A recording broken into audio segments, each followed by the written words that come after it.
Isang mapagpalang araw sa ating lahat mga kapatid. Ako muli si Eden Bernales ng Batch 3 at ito ang aking daily devotion. At ngayong araw ay pag-uusapan natin ay kung ano ang pananampalataya ng mga ligtas o saving faith.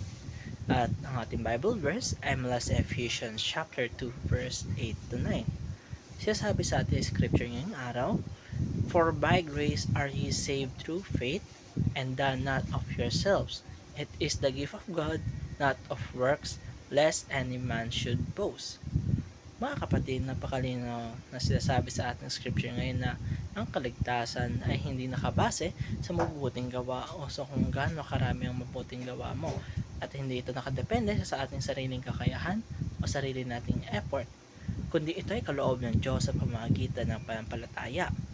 Pero ang tanong dito mga kapatid ay kung ano nga ba talaga ang tunay na pananampalataya ng mga ligtas na.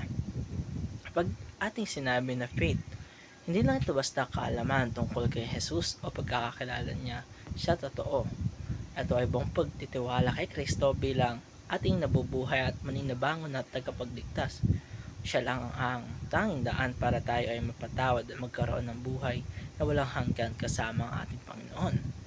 Ang saving faith ay hindi lang paniniwala sa facts about Jesus, kundi isang personal na pagtitiwala sa Kanya, pahinga sa Kanyang natapos na gawa sa krus ng Kalbaryo, at pagtanggap sa Kanyang pagkabuhay na magmuli. Ang ganitong mga pananampalataya mga kapatid hindi lang galing sa atin, kundi regalo ng biyaya ng Diyos. Ito ay bunga ng gawa ng Holy Spirit sa pamamagitan ng Kanyang salita.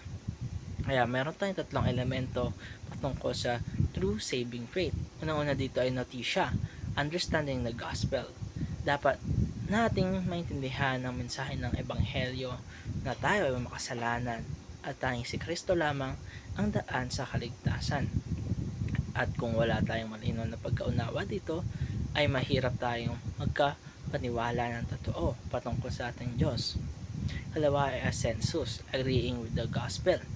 Hindi lang ito basta naririnig, pero inamin at sinang-ayon natin ng totoo ang ebanghelyo ng Panginoon.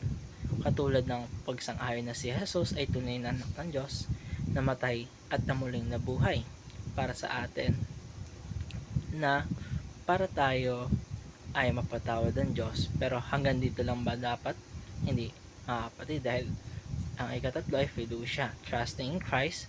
Ito po yung pinaka-importanteng personal na pagtitiwala kay Jesus. Hindi lamang ito basta naniniwala tayo, kundi isang oo na nagtitiwala tayo sa Kanya para sa ating buhay, para sa ating kapatawaran, at para sa ating kaligtasan. Parang isinusuko natin lahat sa Kanya at inaasa natin kay Kristo ang lahat ng bagay. At ito nagtatapos ang aking daily devotion. Maraming salamat sa panonood.